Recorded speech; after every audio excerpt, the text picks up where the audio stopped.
सुनाओ, बड़ी वाली चली गई और हमहू चली आई। काहे? उस घर में सासू मैया बहुत लड़ती है और बहुत पाखंडनी है, पाखंड को बहुत मानती है मैया। मैं उस घर में नहीं जाऊंगी। और बड़ी वाली दीदी वो भी चली गई, इसलिए हमसे भी लड़ाई उन्होंने की और हमने लड़ाई तो नहीं की मैया, लेकिन घर चली आई।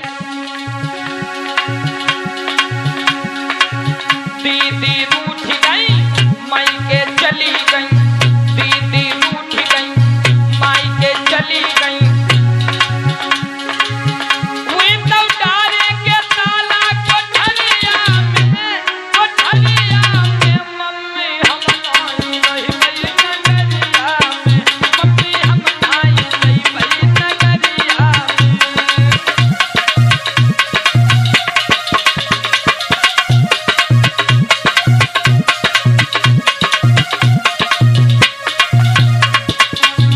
और सुनाओ,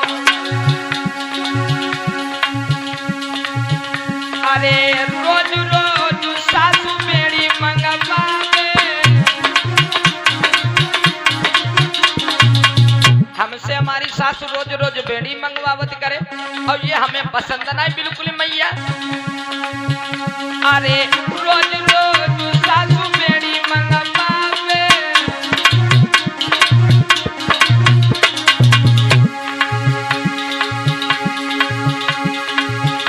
अरे बेड़ी मंगवावे, मुझे खैनी मंगवावे। मैया किस्मत फूट गई, किस्मत फूट गई, मायके चली गई, किस्मत फूट गई, मायके चली गई।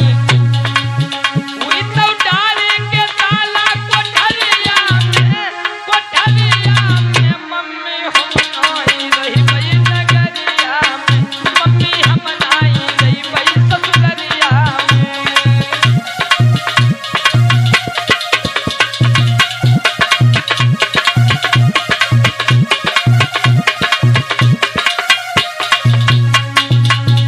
और सुनाओ,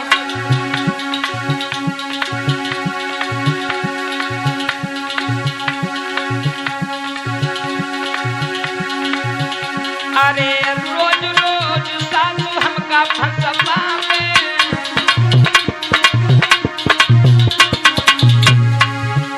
अरे रोज रोज सासू हमका फुसलावे।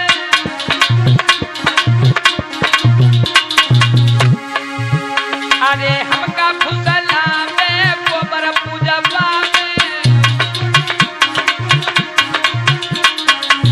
हमने सोच लिया है, हमने सोच ली, हमने सोच ली, पूजा छोड़ी ली, हमने सोच ली, पूजा छोड़ी ली। हमको डाली रही अंधियरिया में, अंधियरिया में मम्मी हम आई गई बई ससुररिया में।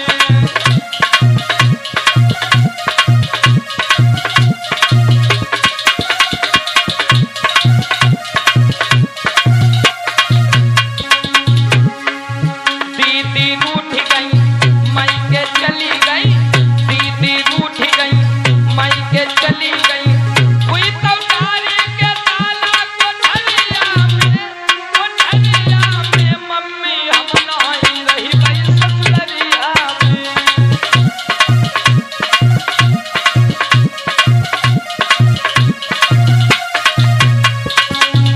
और क्या कहने लगी,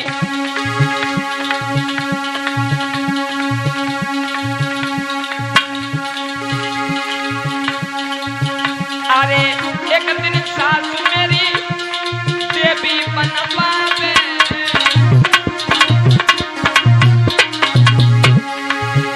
अरे देवी बनवावे, हाय देवी बनवावे।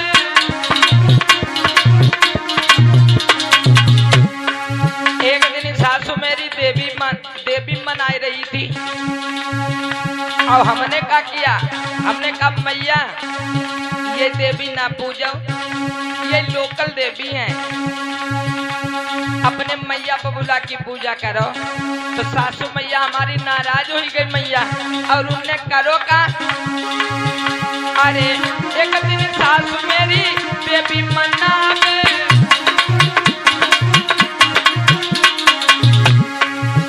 अरे देवी मनावे नैया देवी मनावे।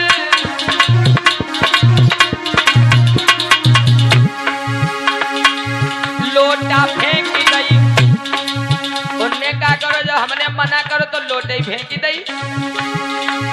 लोटा फेंक गई, बटुली कूच गई। लोटा फेंक गई, बटुली कूच गई। हुई तो मारी है लाठी कमरिया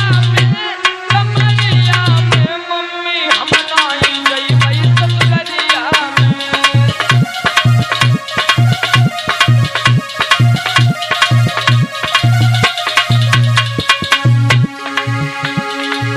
दीदी उठ गई माई के चली गई, दीदी उठ गई माई के चली गई।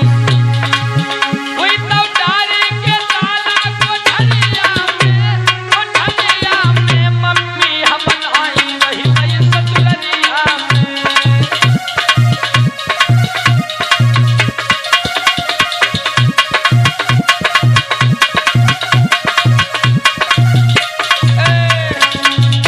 बोली भगवान बुद्ध की, बोली बाबा साहब की, बोलिए सभी महान पुरुषों की।